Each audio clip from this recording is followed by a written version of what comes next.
अस्सलाम वालेकुम। आज जिस टॉपिक पे हम लोग बात करने वाले हैं वो टॉपिक है दो खिलाड़ी नहीं, अनाड़ी ही ठीक रहेगा। हफीज़, वसीम अकरम और फ़ख्र आलम की इस घटिया हरकत पे जो एक वाकई गिरी हुई सोच होती है, जो पैसों के लिए, डॉलर्स के लिए किसी भी हद तक चले जाना, वो इन लोगों ने प्रूफ कर दिया है। तो देखते हैं इन्होंने क्या कहा। पीएसएल किसका ब्रांड है? पाकिस्तानी का ब्रांड है। बाकी जो स्पॉन्सर आ रहे हैं वो पाकिस्तान की पीएसएल स्पॉन्सर कर रहे हैं। अब उससे क्या ताल्लुक है पॉलिटिक्स का? व्हाई बायकॉट अपनी own PSL? Please explain this to मी।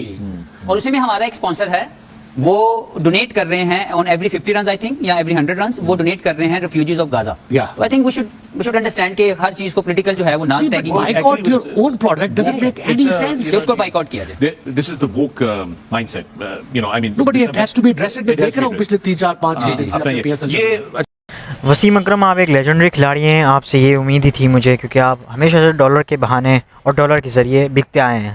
लेकिन आपने अपना ईमान तो बेचा, आज सोच भी बेच दी। अफसोस की बात यह है कि आप जिस जेनोसाइड को पॉलिटिक्स का नाम दे रहे हैं वो क्लियर जेनोसाइड है, जिसको आप पॉलिटिक्स का इशू बनाकर उसको एक बेनिफिट ऑफ डाउट देने की कोशिश कर रहे हैं।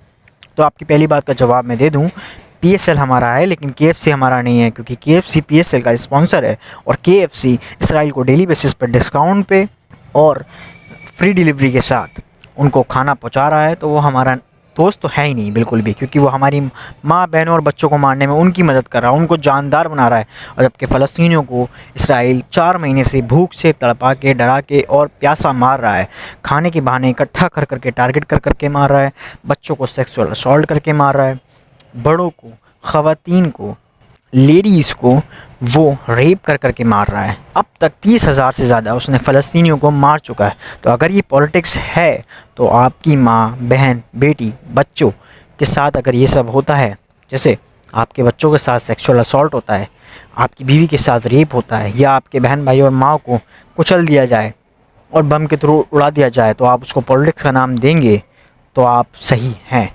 लेकिन अगर आप इसको नहीं नाम देंगे तो आप कंडेम करें इस बात को और अपने आप पाकिस्तानियों से और फ़लस्तीनियों से माफ़ी मांगें। अब ज़रा देखें इस फ़लस्तीनी माँ को जो कितनी बेबसी से अपने बच्चों को सीने से लगाए खड़ी है। क्या ये पॉलिटिक्स हो सकती है? ये एक जेनोसाइड है। ये बच्चा जो तड़प तड़प के भूख से निठाल होकर मर गया, इसकी शक्ल देखें आप। क्या ये एक क्लियर हैवानियत नहीं है? हमें एक नहीं होना चाहिए इस पर भी?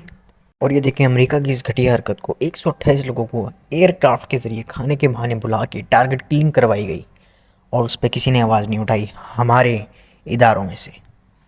क्या ये मासूम बच्चे ये डिज़र्व करते थे ये मौतें जो इनके साथ हो रही हैं 4 महीने से? कि टारगेट किलिंग इस तरह मारना जैसे कोई गेम चल रहा हो। मासूम बच्चे, ज़रा सोचें, हम भी बच्चों वाले हैं।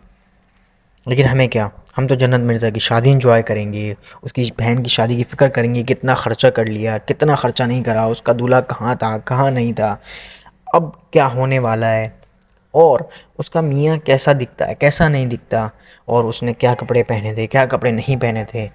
शर्म आनी चाहिए हम सबको, क्योंकि इन सबको तो नहीं आएगी। ये सिर्फ अपने डॉलर के चक्कर में है ताकि इनका काम नहीं रुक सके। लेकिन हमें तो एक होना चाहिए, हमें तो एक आवाज़ बननी चाहिए, हमें तो उठना चाहिए इस जुल्म के ख़िलाफ़। जिनको आप फॉलो कर रहे हो, ज़रा सोचो उनको क्या फ़िक्र है। उनको, जब वो अल्लाह के साथ वफ़ादार नहीं, उन्होंने डॉलर को, पैसे को अपना रब बना लिया, तो उनको क्या फ़िक्र होगी? क्योंकि ये लोग बड़े बाप के हैं, इन्होंने गरीबी नहीं देखी, इन्होंने मुश्किल नात नहीं देखी, इन्होंने देखा ही नहीं, इन्होंने पहचाना ही नहीं अल्लाह को। तो ये कैसे आपको सही बात बताएंगे जबकि ये ख़ुद एक गलत रास्ते पे हैं। तो अभी भी वक्त है। यमन को देखें, यमन क्या कर रहा है। एक छोटा सा मुल्क होने के बावजूद वो अमेरिका को भी टक्कर दे रहा है, इसराइल को भी टक्कर दे रहा है, अपनी सबमरीन से भी लड़ रहा है, अपनी कुल जान से वो लड़ रहा है। लेकिन वो अकेला नहीं छोड़ा 4 महीने से। लेकिन हम एज अ मुस्लिम उम्मा क्या कर रहे हैं? कुछ नहीं, सिवाय बातों के। लेकिन जो हमसे कमज़ोर मुल्क है वो हमसे ज़्यादा ताकतवर दिखा रहा है और ज़्यादा हिम्मत दिखा रहा है। और अल्लाह की भी मदद उसी के साथ होती है जो अल्लाह के काम में, अल्लाह के लोगों के अंदर हेल्प करने, उनकी मदद करने उतरता है मैदान में। ये बात हमेशा याद रखिएगा। आज हम किसी की मदद नहीं करेंगे, कल हमारी भी कोई मदद नहीं करने वाला। तो मिलेंगे अब अगले टॉपिक में इंशाअल्लाह। अपना ख्याल रखें और यूनाइट हों, एक हों, और छोड़ दें उन लोगों को जो हमसे अल्लाह को दूर करें।